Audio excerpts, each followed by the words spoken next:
So what that means is that I perceive this book, and this one is also a book, right? And that one is a book, right? So there is, in my perception, in my brain, there's some kind of pattern, feature, that I can produce this is a book, okay? So the language acquisitions is really based on, I told you, perception, but it's more like a pattern perceptions. Donc là, par exemple, on sait que ça c'est un livre, que l'autre c'est un livre aussi et celui-là aussi. Donc ça veut dire qu'il y a un truc plus global dans le cerveau qui veut dire tout ça ce sont des formes de livres. Donc la perception, elle passe d'abord par des groupes, patterns, c'est ouais, les groupes de choses. Tout est regroupé en un style de choses. Yeah, and there is actually, when particularly children with developmental disorder, or just any children, when they learn, when they acquire language, they actually utilize two different styles of language acquisition. First is Gestalt. What that means is that, say, okay, hello. Hello. Okay, or I say just, how are you? Fine. Okay, good. That's very good. When I say hello, you say hello, right? So many children just hear hello. They don't really H-E-L-L-O or hello. You know, they just perceive it as a hello, and they just produce hello. That's a Gestalt. You know, as it is. By imitation? Just by imitation, and as the parent it is, right? Okay. Donc par exemple, nous si ça va être naturel de répondre bonjour, comment ça va, on va bien. Certains enfants ont juste le mot bonjour et vont le répéter. Quand on dit bonjour, ils vont dire ah oui c'est bonjour, B-O-N-G-O-U-R. Je vais le répéter bonjour. But like how are you? You say fine, thank you, right? So it's different, right? You really what? Perceive how are you with you don't really take it as a how are you and then how are you. You really thought about the meaning of a how are you, right? Pour la question comment ça va, on a tout de suite perçu comment ça va et pensé au sens qu'il y avait pour pouvoir répondre je vais bien. So you analyze it. Like for instance, this is good morning, okay? Good afternoon, those kind of things. So even like the children's good part is the same, right? But in the morning, say good morning. And then nighttime is like a dark outside, I'll say good night. So they analyze the environment and analyze the information into their language. Donc on peut analyser l'environnement pour le mettre ensuite dans le langage. Par exemple, quand on dit bonjour ou bonsoir, on tient compte de l'environnement. Il fait jour dehors ou il fait nuit dehors. Could you put this over there so this is connected? There are two types of, this is really important for children's development. There's two types of style of language acquisition. One is analytical and one is Gestalt. Voilà, c'est pour ça qu'il y a deux styles de langage. Le premier est analytique et l'autre avec le verbe Gestalt. Yeah. But the research show that children, just normally developed children, they don't have a problem to acquire language by analytical and Gestalt. Et les enfants qui n'ont pas de trouble n'ont aucun problème d'acquérir un langage qui combine ces deux styles. But children with developmental disorders, analytical acquisition is really challenging and hard than Gestalt. Mais par contre, ceux qui ont évidemment des problèmes de langage ont du mal à gérer les deux styles. But one evidence is children with autism. Have you ever heard of echolalia? Donc, est-ce que vous avez déjà entendu parler de Echolalia? Echolalia. So you echo back. So like I'm a child with autism, or mom says, how are you? Same thing, how are you? Then they will say, how are you? They're not going to say fine, thank you, right? So they just echo back. Like, would you like to? So, would you like to have a glass of water? Mom asked, or teacher asked. Then children with autism or some developmental disorder, they will say, would you like to have a glass of water? They can actually say it. They can say, they produce a speech, but there's no analysis whatsoever. They just produce the pattern exactly they perceived. Voilà, donc ces enfants qui sont atteints d'autisme et donc d'écholalie, c'est-à-dire qu'ils répètent en fait des morceaux de phrases. Quand on va leur demander est-ce que vous voulez un verre d'eau, ils vont répondre est-ce que vous voulez un verre d'eau, parce qu'ils vont juste répéter. Donc ce qui est intéressant, c'est qu'ils savent produire les mots et les remettre dans le bon ordre, mais ils mettent pas du tout de sens dessus. So teachers or parents long time ago, they really thought it's bad. The echolalia is bad. Donc avant, les enseignants pensaient que l'écholalie c'était vraiment mauvais. But now it shows that actually they're able to perceive the pattern as it is and produce. Mais le bon point quand même, c'est qu'ils sont capables de percevoir ce qui a été dit et de reproduire la même chose.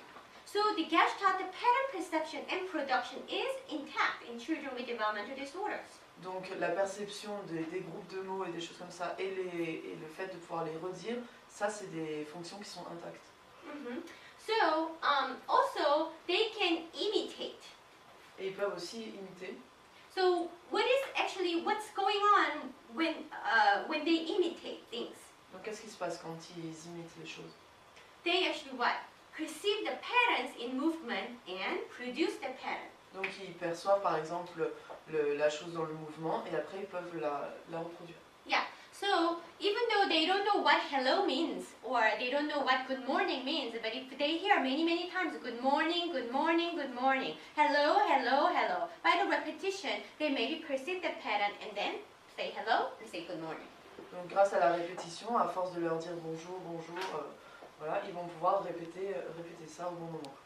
So in their language, in their speech, is actually this pattern perception and pattern production.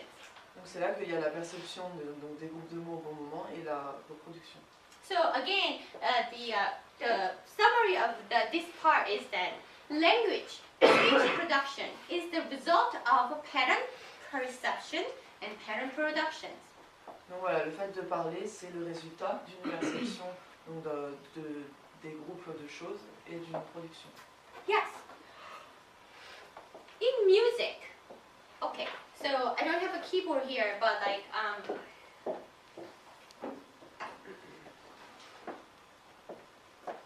music. You perceive this. Can you produce this? Yes. Bum, bum. There is actually different tone, and then how come it's impossible? Donc là, par exemple, on a perçu la musique et on a pu le reproduire. Il y avait différentes tonalités. Comment est-ce que c'est possible?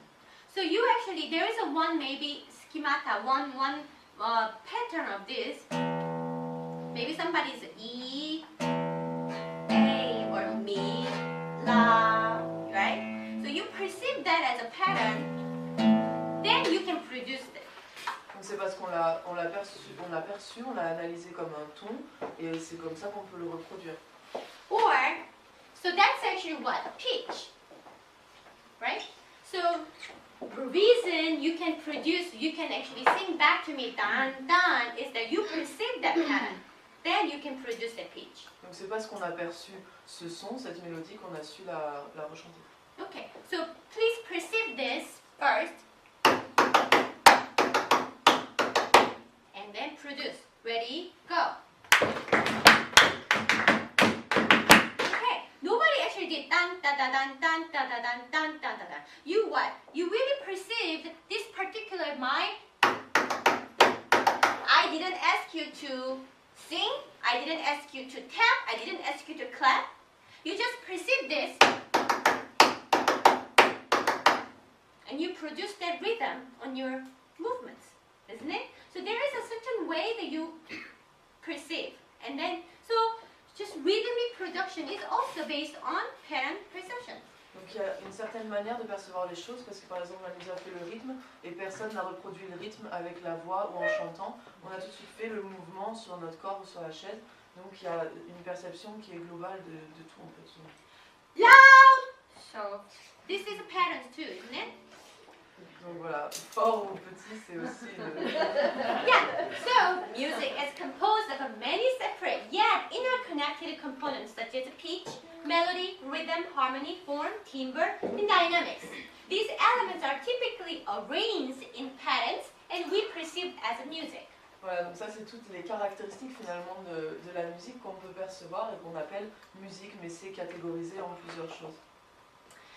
And do you remember the law of proximity, similarity, common direction, simplicity, and closure there are law of Gestalt perception principle, right? That could be applied on music perception as well.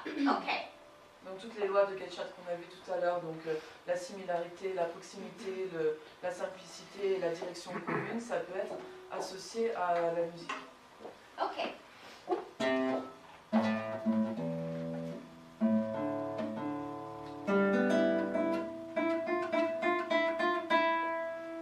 Ready, go.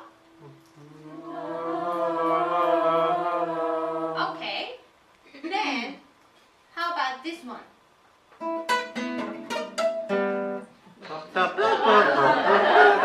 Which one is easier?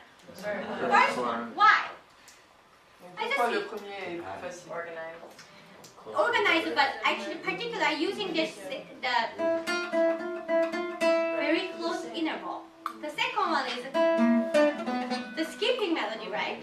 So the proximity, the location, the close together, we tend to perceive better and easier for us to perceive. Voilà, on perçoit plus facilement les sons qui sont proches et on les reproduit plus facilement. Donc la loi de proximité de Gestalt, elle fonctionne aussi pour la musique aussi. Okay. If I play this,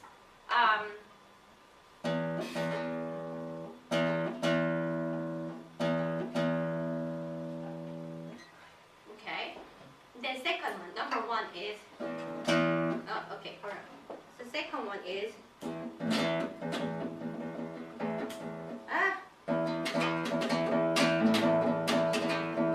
I try to make it some complicated rhythm, let's say that.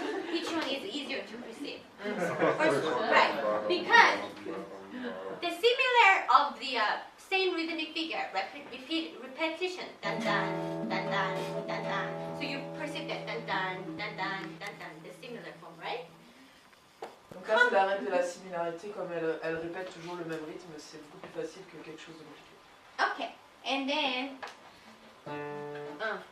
dun da da da da da. Yeah, because you perceive the common direction of where I'm going. I didn't say anything. I just say da da da da da da. There's a one direction pattern, and you just wanna go same directions, right? Nobody wanna go da da da da da da bom, right? That's kind of odd perceptually, right? So that's a common directions. Donc là c'est la direction commune, elle change le début de la gamme et on a envie de faire la même note tous qui va dans la continuité. Yeah. There's a many like different rhythmic figure, but we like to make the simple, right? So simple music is a lot more easier for us to remember and perceive. Et donc ça, la simplicité, ça rejoint un peu tout. La musique très simple est beaucoup plus facile à reproduire que la musique compliquée. Okay. Da-da-dee-da-dee-da-dee-da-da. Do you know this one, Beethoven? Yeah? So if you look at that, dee-da-dee-da-dee-da-dee-da-da. Good composer want to make a melody so catchy and then remembered long time, right?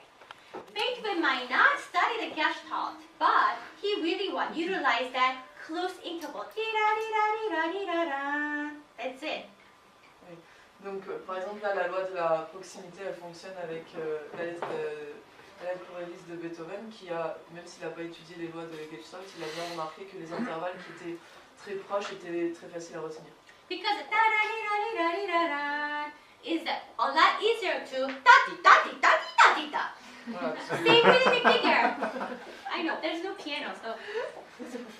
et donc voilà, les petits intervalles c'est plus facile à retenir. Yeah, because proximity. Understand, right? How about the Rossini, the music? Da da dan da da dan da da dan dan dan da da dan da da dan da da dan dan dan da da dan da da dan da da dan dan dan da da dan. Good.